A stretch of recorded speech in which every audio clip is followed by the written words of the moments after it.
December 1944. The Ardennes Forest lies under a thick blanket of snow, a silent witness to one of the most unexpected turns of World War II. The German SS Panzergrenadiers, veterans hardened on the Eastern Front, move cautiously through the frozen trees. They are disciplined, precise, and trained to survive the deadly symphony of artillery fire. Every rumble, every distant whistle of a shell is a signal they have learned to read. Their instinct is honed to perfection. Listen for ranging shots, count the seconds, and dive for cover. This rhythm of survival has kept them alive through countless battles. But in the Ardennes, winter is not the only danger. The forest is shrouded in tension as Allied forces prepare to launch a counterattack. The German soldiers, confident in their experience and skill, underestimate a new American tactic that will soon rewrite the rules of artillery warfare. While they march through the snow, they are unaware of the calculations being made miles away, where mathematicians at Fort Sill spent years developing a technique that can synchronize hundreds of guns to fire at precisely the same instant. These soldiers know the sound of war. They have faced barrages before, yet this is different. Their ears catch the faint crackle of distant radio communication, but they pay it little mind. Each step in the snow, each careful maneuver through the forest feels routine. The trees, heavy with ice, create an illusion of stillness, yet every winter shadow in Ardennes is deceptive. Beneath the calm lies a meticulously prepared storm, one that will test not just their training, but the very limits of human perception. In this moment, the German troops are unaware of the forces aligning against them. American gunners have coordinated hundreds of pieces of artillery, timing every shell to land in perfect unison. The idea is revolutionary. Traditional artillery fire relies on a sequence, a ranging shot, a slight adjustment, and then the barrage. Survivors of the Eastern Front know this pattern intimately. They brace for the crescendo, moving with practiced rhythm. But now everything is about to change. As the soldiers trudge forward, they glance at the horizon, scanning for any sign of enemy positions. Snowflakes swirl in the bitter wind, masking movements, muffling sound. Each Panzergrenadier is focused, disciplined, unaware that their entire formation is about to be caught in a moment where experience means nothing. This is not just a battle of strength or strategy. It is a clash of timing, of precision, of technology. A single second will soon define life and death in the forest. The calm before the storm is more than silence. It is anticipation, a fragile pause where training meets fate. The German troops take another step, confident yet unknowingly walking into history. Somewhere miles away, the gears of the American artillery machine are set in motion. Maps are studied, angles calculated, clocks synchronized. The soldiers in the Ardennes cannot hear the ticking of these instruments, but their consequences are about to strike with unmatched force. The snow crunches beneath their boots, breath clouds in the freezing air. They talk quietly, exchange orders, glance at each other with the unspoken understanding of warriors who have seen too much. None of it prepares them for what is coming. The time they have learned to measure, the seconds between shots, the pattern of a barrage, is about to be obliterated. What arrives will be sudden, overwhelming, and catastrophic. Even the forest seems to hold its breath. Trees groan under the weight of ice, winds whisper through frozen branches, and a distant echo hints at the approaching storm. Yet the Panzergrenadiers move forward, soldiers of skill and courage, unaware that a new chapter of warfare is about to be written with fire, mathematics, and deadly precision. The calm is a mirage, and the storm is already on its way. Long before the German Panzergrenadiers set foot in the Ardennes, a quiet revolution was taking place in the United States. At Fort Sill, Oklahoma, mathematicians, engineers, and artillery specialists were working on a concept that would forever change how wars were fought. They called it time on target. The idea was deceptively simple. Instead of firing shells in a sequential barrage, every gun would release its projectile so that all shells arrived on the enemy position at exactly the same moment. The effect would be instantaneous, overwhelming, and, as German soldiers would later call it, catastrophic. This was not an overnight invention. In the 1930s, long before the Battle of the Bulge, Fort Sill became a hub of experimentation. Mathematicians calculated trajectories, accounting for distance, elevation, wind, and even the slight variations of each gun. Every factor mattered. The goal was precision so exact that hundreds of guns, spread over miles, could fire independently but land together with lethal synchronization. The Germans, accustomed to traditional artillery barrages, had no precedent for what was coming. They were experts in counting seconds between ranging shots, in dodging incoming shells, but they had never encountered fire that was perfectly timed across the battlefield. The calculations were painstaking. Each gun had to be positioned carefully, each barrel adjusted, and every crew trained to follow a strict sequence. Radios transmitted timing signals, and clocks were synchronized with almost obsessive accuracy. It was a combination of science, logistics, and human discipline that turned artillery into more than just firepower. It became a weapon of timing. The Americans were no longer relying solely on volume, they were relying on precision. 1 second could mean the difference between survival and annihilation. By 1944, the concept had been tested and refined, and it was ready for the battlefield. The Germans, formidable and experienced, believed they could withstand any artillery.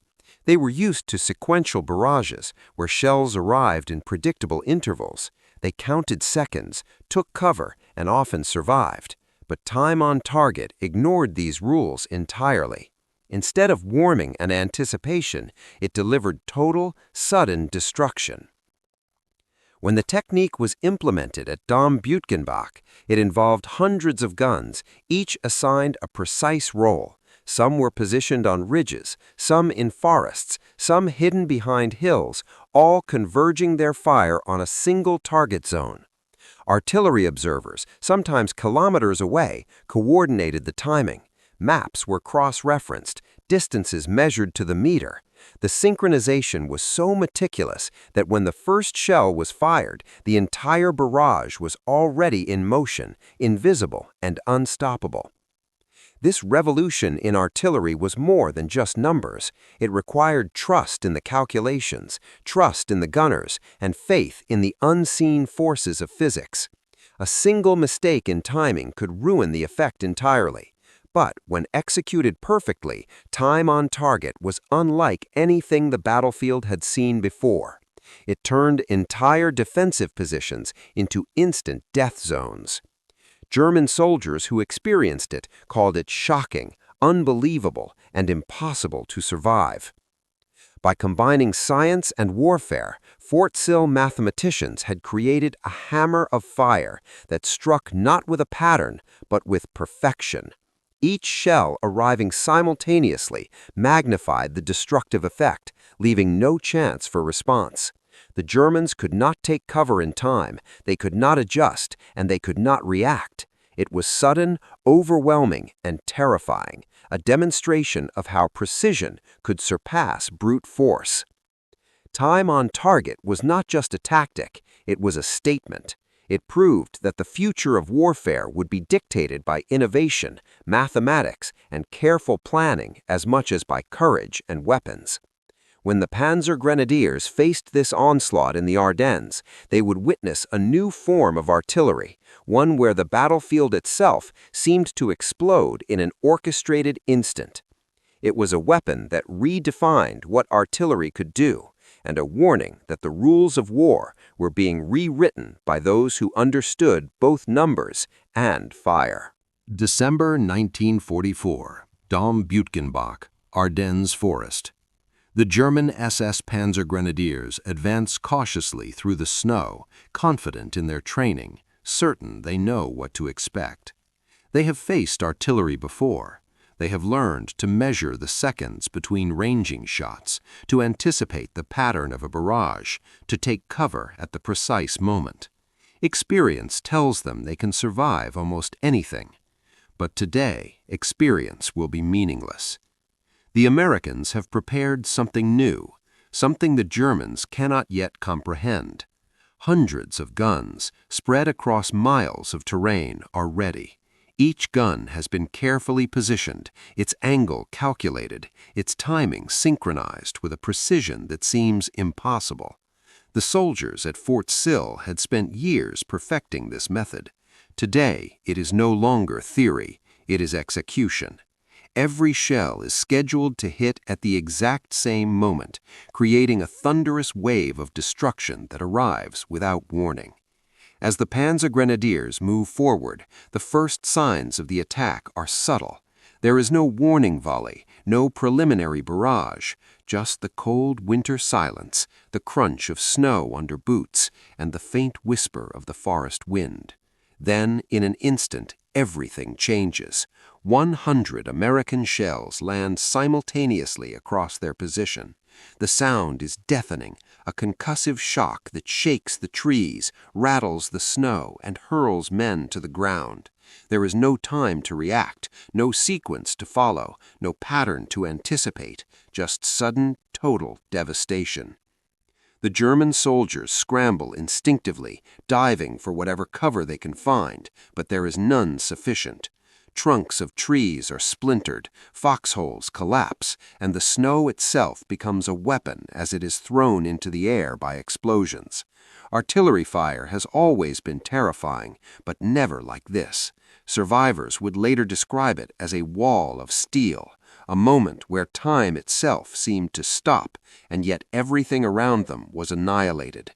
This is the power of time on target.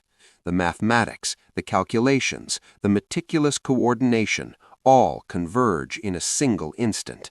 It is not volume that overwhelms the enemy, it is precision. The Germans, trained to survive predictable patterns, find themselves exposed to something beyond human anticipation. 1 second, 1 heartbeat, and entire squads are eliminated before they can even comprehend the danger. The forest, once silent and still, is transformed into chaos. Smoke rises, flames lick the snow, and the cries of the wounded pierce the winter air. Panzergrenadiers who had walked confidently through these woods moments before are now trapped in a tableau of destruction. Commanders struggle to regroup their forces, but orders are impossible to communicate over the roar of simultaneous explosions. The ground itself seems to erupt beneath their feet, a relentless assault delivered with perfect timing. For the Americans, it is a demonstration of everything they have planned. Observers see the result of hundreds of guns firing in perfect harmony.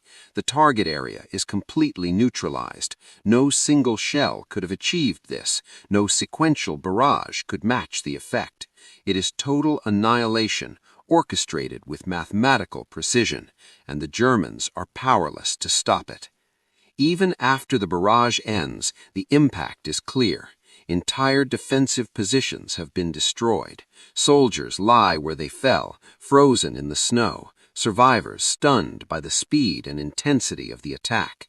Historians would later call it one of the most effective applications of artillery in history. The Germans themselves described it as unbelievable, catastrophic, and something they could never have anticipated. In that moment, time on target proves its lethal brilliance. It is a new weapon of war, one that combines human skill, advanced calculation, and deadly timing.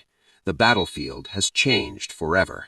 The Ardennes, once quiet and deceptive, has become the stage for a demonstration of power and precision unlike anything the Germans had seen. 100 shells, 1 instant, and an entire SS Panzer Division is halted in its tracks.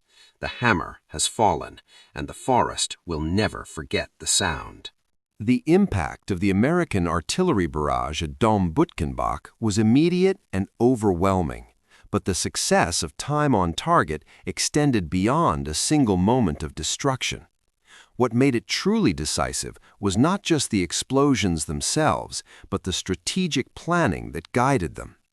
The Americans had not simply relied on firepower, they had combined science, logistics, and battlefield intelligence to halt one of the most experienced divisions of the German army.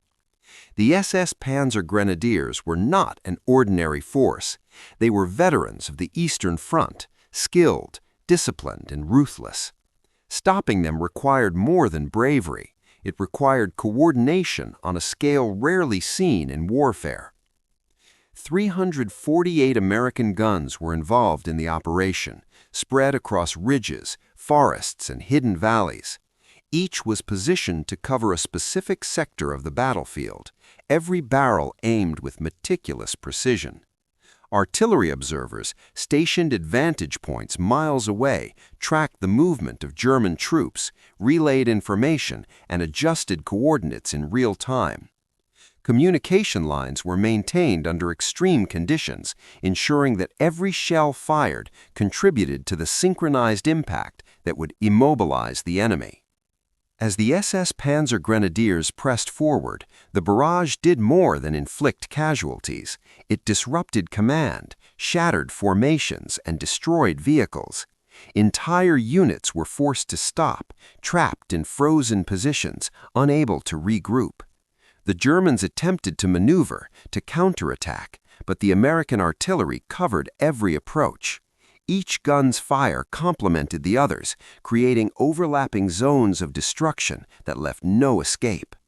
The battlefield became a deadly chessboard where every move of the Germans was anticipated and countered by precise, coordinated fire. The psychological effect on the German soldiers was profound. Survivors would later recall the sheer terror of facing a barrage that seemed to arrive simultaneously from every direction. Training and experience, the factors that had kept them alive in countless engagements, were rendered useless. Officers struggled to issue orders over the roar of explosions, and panic spread through the ranks. The Americans had achieved more than a tactical victory. They had demonstrated that strategy, coordination, and timing could achieve effects previously thought impossible. 100 shells landing at the same moment, the coordinated effort of hundreds of guns, and the immobilization of a veteran SS division revealed a fundamental truth. Firepower without strategy is destructive, but firepower combined with strategy is unstoppable. The aftermath left the Germans reeling. Survivors were scattered, command structures shattered, and the offensive stalled completely. The Americans had not only inflicted heavy casualties, they had taken control of the battlefield with precision, proving that strategy could turn destruction into decisive victory.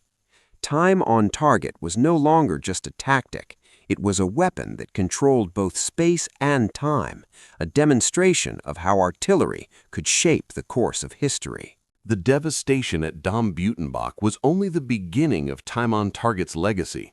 By the end of the Battle of the Bulge, American artillery had proven itself not merely as a tool of destruction, but as a decisive instrument of war. General George S. Patton, a commander who understood both strategy and force, famously called American artillery the hammer that drove the steel spikes into the coffin of the Third Reich. He recognized that firepower combined with precision timing could achieve what bravery alone could not. The hammer had fallen, and the battlefield would never be the same. Time on target transformed not only the outcome of individual battles, but the very nature of artillery warfare. Before TOT, barrages were sequential, predictable, and often allowed the enemy to survive or regroup. With synchronized fire, 1 second could decide life or death for entire units. German forces, no matter how experienced, could not counter a method they had never encountered. The psychological impact was as significant as the physical destruction. Soldiers who survived recalled the moment as surreal, almost impossible to comprehend, a moment when mathematics and human ingenuity dictated the rhythm of death. The principles behind TOT were rooted in careful preparation. Fort Sill's mathematicians had studied every variable: distance, elevation, gun performance, wind, and even atmospheric conditions. Radios and synchronized clocks ensured that hundreds of guns fired together with perfect timing. The precision was so exact that no shell arrived too early or too late. Each impact reinforced the effectiveness of the others, creating a simultaneous, concentrated effect that traditional barrages could never achieve. It was a combination of science, discipline, and human coordination that turned ordinary artillery into a weapon of strategic dominance. The influence of time on target extended beyond the Ardennes. Commanders recognized its potential to halt enemy advances, disrupt formations, and create zones of control without committing ground forces unnecessarily. TOT became a standard practice in Allied operations, and the lessons learned would influence artillery tactics for decades. It was a tangible example of how innovation, research, and precision could multiply the effectiveness of military forces. For the soldiers who witnessed it firsthand, the effect was unforgettable. Entire divisions of German troops, hardened by years on the Eastern Front, found themselves immobilized, their formations shattered, and their morale broken. TOT was more than destruction, it was control. The battlefield itself became a tool in the hands of those who could calculate, synchronize, and execute with precision. The Germans described it as catastrophic, impossible, and unrelenting. In those frozen Ardennes forests, time on target proved that the combination of skill, timing, and firepower could reshape the course of a battle in a single moment. General Patton's praise reflected a larger truth. Artillery was no longer simply supportive, it could determine the outcome of a campaign, dictate the tempo of battle, and impose strategic decisions on the enemy. Time on target exemplified this evolution. It was a demonstration of how preparation and technology could multiply human effort, and how innovation could transform the art of war. Even decades later, historians study the events at Dom Bütgenbach to understand the impact of TOT. It was a turning point in modern warfare, showing that coordination, mathematics, and timing could make overwhelming force precise and unstoppable. The Germans never fully recovered from the shock, and American forces had proven a new principle: war could be won not just by courage, but by calculated precision. TOT's legacy continued beyond World War II. Modern artillery units still use synchronized fire and rapid coordination to achieve maximum effect. The Ardennes campaign was a laboratory, and its lessons shaped military strategy worldwide. The hammer of Patton's artillery had not only fallen on German positions, it had left an indelible mark on the future of warfare. The story of those 100 shells falling at the same instant serves as a reminder that innovation, planning, and precision can change the outcome of battles, campaigns, and even the course of history itself.